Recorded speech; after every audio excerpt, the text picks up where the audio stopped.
Hello friends, welcome back to my YouTube channel EHS study point by SK। आज हम बात करेंगे rigging and lifting interview question and answer part 8 में।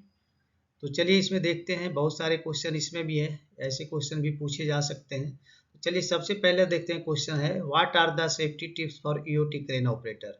तो EOT crane operator के लिए सेफ्टी टिप्स क्या है और उनको क्या क्या चीज़ फॉलो करना चाहिए। तो चलिए देखते हैं।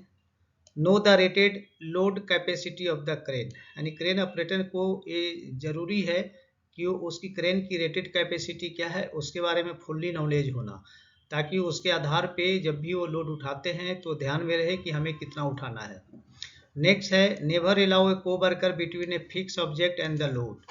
तो ये ध्यान देना है, क्रेन ऑपरेटर जब भी क्रेन से ऑपरेशन कर रहे हैं तो वहाँ पे देखें कि कोई भी ऐसा आदमी, जैसे पिक्चर में देख रहे हैं, इधर है जो बंद है और इधर ऑब्जेक्ट है और बीच में आदमी खड़ा है। ये रिस्क फैक्टर है, कभी ये मूव हो सकता है और इसको टच कर सकता है, तो यहाँ पे मेजर इंजरी भी हो सकती है। तो ये है जो हमेशा ध्यान देना चाहिए, किसी भी वर्कर को फिक्स ऑब्जेक्ट और लोड के बीच में अलाउड नहीं करना चाहिए।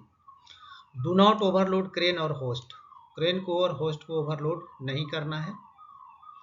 Take instruction only from the person designated to give signal, यानी सिग्नल उसी का मानना है जो डेजिग्नेटेड है, उसके लिए जिसको बनाया गया है उसी का सिग्नल मानना है, दूसरे लोगों का सिग्नल फॉलो नहीं करने हैं।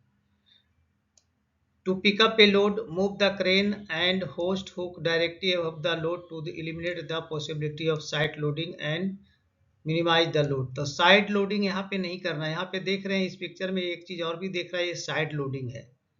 क्रेन का हुक यहाँ है और हुक है जो डायरेक्ट सीधा आना चाहिए, तो उसके जगह पे इसको साइड लोडिंग की तरफ लेके गया है तिरछा, और जैसे ही लोड को जब हल्का ग्राउंड से टच करेगा तो इस कंडीशन में लोड इधर की ओर भागेगा, इस आदमी को टच करेगा, तो इसीलिए साइड लोड अलाउड नहीं किया जाता है। तो साइड लोड अलाउड नहीं करना है। नेक्स्ट देखेंगे always position lifting device directly over the load before lifting. तो अभी अभी हमने बात किया कि जब भी किसी भी लोड को उठाना है तो लिफ्ट का जो हुक जो है वो डायरेक्ट सीधा आना चाहिए, ना कि साइड लोडिंग की तरह आना चाहिए। Ensure energy source are isolated before initiating any maintenance activity. अगर कोई भी मेंटेनेंस एक्टिविटी अगर क्रेन में इम्पोर्टेंट है और करना है तो उसमें ध्यान रखना चाहिए कि उसमें एनर्जी सोर्स को आइसोलेट कर दिया जाए। Before lifting ensure that the everyone clear of the pinch और क्रश पॉइंट। ये ध्यान रखना है जब भी लोड को उठाया जा रहा है तो ध्यान रखें कोई भी आदमी ऐसा पोजीशन में तो खड़ा नहीं है जिससे उसको पिंच कर सकता है, या क्रश जोन में खड़ा तो नहीं है, तो इसका ध्यान रखना भी ऑपरेटर का जिम्मेदारी है। नेक्स्ट है when starting to lift the load only lift a few inches off the ground to verify hoist brake is functioning properly before continuing with the job. तो इसमें क्या करना होता है, जब भी कोई भी लोड को उठाते हैं तो उसको फ्यू इंच उठा के चेक कर लेना चाहिए कि क्रेन की सारी चीज़ें काम कर रही है कि नहीं, उसका ब्रेक काम कर रहा है कि नहीं, होस्ट काम कर रहा है कि नहीं, सारे चीज़ को देखना है। और साथ में इस लोड के थ्रू ये भी देखना है कि लोड स्टेबल है कि नहीं। तो फ्यू इंच जो लोड को हम उठा के देते हैं उसको ट्रायल लिफ्ट के नाम से भी जानते हैं, तो ट्रायल लिफ्ट भी यहाँ पे करना जरूरी है। ट्रायल लिफ्ट करने से फ़ायदा ये होगा कि लोड पोजीशन में है कि नहीं उसका पता चल जाता है, और साथ में उसी समय सब चेक करना है कि ब्रेक होस्ट काम कर रहा है कि नहीं, क्रेन फंक्शन में है या नहीं है। नेक्स्ट है always maintain a clear view of the crane path so you can observe any obstruction person in the path. तो ये ध्यान रखना है ईओटी क्रेन जब भी फंक्शन में होता है तो उसके पहले एक क्लियर करना है कि उसके पथ जहाँ तक क्रेन को जाना है उसमें कोई ऑब्स्ट्रक्शन तो नहीं है या कोई आदमी तो खड़ा नहीं है। तो इन सारे चीज़ों को वहाँ पे ध्यान रखना जरूरी है।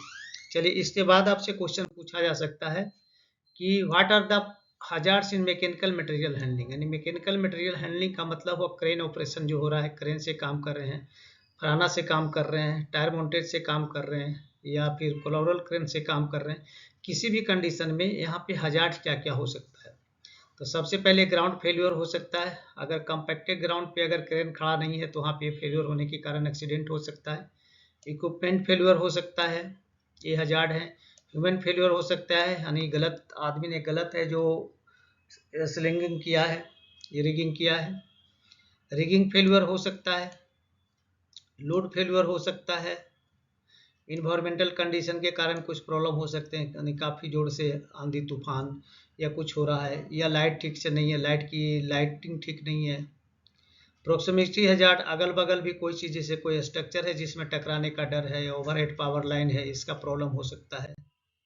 चलिए नेक्स्ट क्वेश्चन आपसे पूछा जा सकता है, what are the control during lifting operation. अगर लिफ्टिंग ऑपरेशन किया जा रहा है तो इस दौरान कंट्रोल मेजर क्या क्या होना चाहिए। तो सबसे पहले ऑब्टेन वर्क परमिट, तो वर्क परमिट सबसे पहले लेना जरूरी है।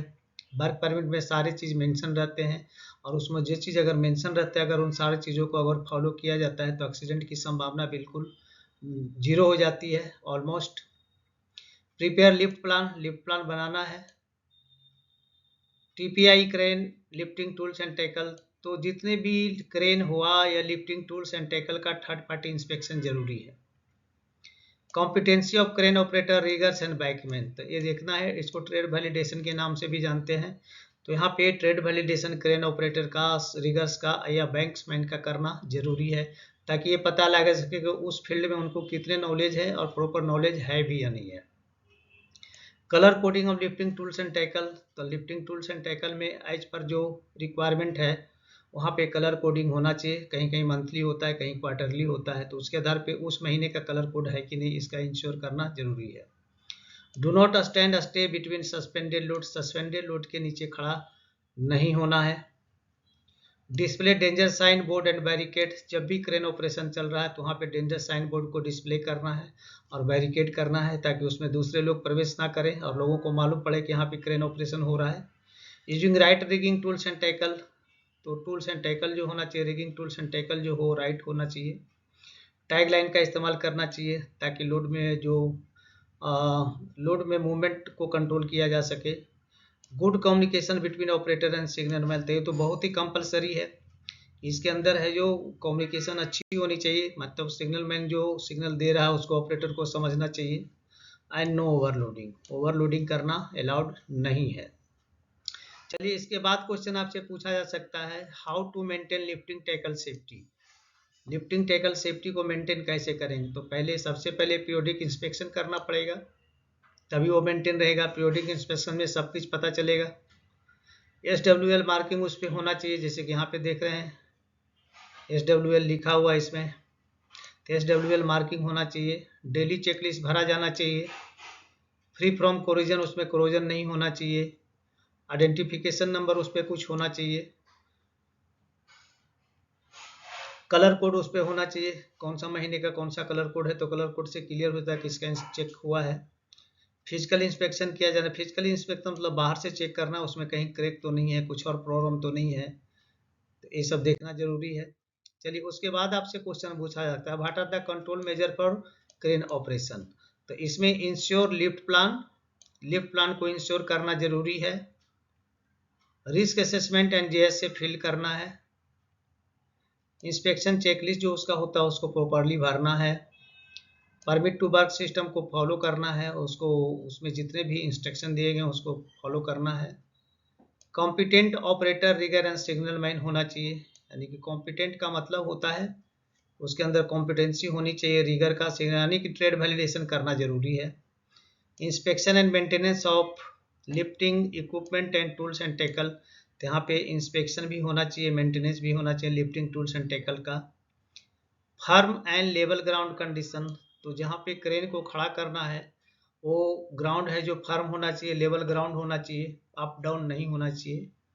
Maintaining distance from overhead power line, तो ये बहुत ही इंपॉर्टेंट है, ओवरहेड पावर लाइन से डिस्टेंस मेंटेन करना चाहिए और कम से कम क्रेन का बूम है जो 3 मीटर, इससे डिस्टेंस बना के रखना चाहिए, नहीं तो उसके मैग्नेटिक फील्ड में आने से शॉक लगने की संभावना हो सकती है। Maintaining distance from excavated area, अगर कहीं एक्सकेवेशन किया हुआ है तो उसके भी खड़ा रखने की एक रूल होता है, उसको ध्यान में रखना है, उससे डिस्टेंस बना के रखना है ताकि क्रेन के लोड के कारण एक्सकेवेशन कोलैप्स नहीं हो। अगर एक्सकेवेशन कोलैप्स होता है तो उस केस में फिर क्रेन भी कोलैप्स हो जाएगा। Keeping clear of congested area, तो कंजेस्टेड एरिया से दूरी बना के रखना है। एरिया बैरिकेडिंग, एरिया का बैरिकेड करना जरूरी है। एडिक्वेट सुपरविजन एंड सिग्नलिंग होना जरूरी है, सुपरविजन कंपलसरी है। जब भी कोई क्रेन ऑपरेशन होता है तो एक पर्टिकुलर आदमी रहता है जो सुपरवाइज करता है, तो उसका ध्यान रखना चाहिए, तो होना चाहिए। सिग्नलिंग अच्छे से होना चाहिए और पर्सनल प्रोटेक्टिव इक्विपमेंट जो है वो कंपलसरी है, तो इसका भी ध्यान रखा जाना बहुत ही इम्पोर्टेंट है। चलिए उसके बाद नेक्स्ट क्वेश्चन आपसे पूछा जा सकता है, how to ensure safe lifting operation. Safe lifting operation कैसे इंश्योर किया जा सकता है। तो सबसे पहले बैरिकेड लिफ्टिंग एरिया को बैरिकेड कर देना है। प्लेस साइन बोर्ड को प्लेस करना है। फॉलो स्विंग स्पीड की लिमिट को कंट्रोल में रखना है। Do not stand under suspended load के नीचे खड़ा नहीं होना है। Do not use defective tools and tackle का इस्तेमाल नहीं करना है। यूज टैग लाइन्स का इस्तेमाल करना है। कंटिन्यूअस सुपरविजन, ये बहुत ही इंपॉर्टेंट चीज़ है, सुपरविजन कंटिन्यूअस होना चाहिए। Continuous presence of crane operator, तो जब भी कोई क्रेन का ऑपरेशन हो रहा है तो उस केस में जो ऑपरेटर है उसको क्रेन के केबिन में ही होना चाहिए, वो बाहर नहीं आना चाहिए। फॉलो SWL ऑफ क्रेन का SWL फॉलो करना जरूरी है। ट्रायल लिफ्ट करना जरूरी है। ट्रायल लिफ्ट का मतलब लोड को उठा के फ्यू इंच ऊपर लेकर के चेक करना है कि वो बैलेंस में है कि नहीं, इस एक्टिविटी को ही ट्रायल लिफ्ट बोलते हैं। Avoid lifting in windy condition, जब हवा की स्पीड ज़्यादा है तो उस केस में लिफ्टिंग ऑपरेशन को क्या करना चाहिए, अवॉइड करना चाहिए। एडुकेट इल्यूमिनेशन होना चाहिए, जहाँ भी ये काम कर रहे हैं तो वहाँ पे एडुकेट इल्यूमिनेशन होना चाहिए। अगर रात में कर रहे हैं तो इल्यूमिनेशन इतना अच्छा हो ताकि अच्छे से दिखे। और इंश्योर कम्युनिकेशन, ये कम्युनिकेशन है जो इंश्योर करना जरूरी है, यानी क्रेन ऑपरेटर और सिग्नल मैन के बीच में। तो ये सारे क्वेश्चन है जो आपसे पूछे जा सकते हैं। तो आशा करते हैं आप समझ गए होंगे। इसको सिर्फ याद करने की ज़रूरत है तो आप इंटरव्यू को क्रैक कर सकते हैं। तो चलिए दोस्तों, अब आपसे रिक्वेस्ट करूंगा जो हमारे चैनल पे नए हैं प्लीज़ चैनल को सब्सक्राइब करें, दोस्तों में ज़रूर शेयर करें और बेल आइकन को ऑल पे सेट कर लें ताकि सभी वीडियो का नोटिफिकेशन आपको टाइम से मिले। तो चलिए मिलते हैं आपसे नेक्स्ट वीडियो में, तब तक के लिए जय हिंद, वंदे मातरम।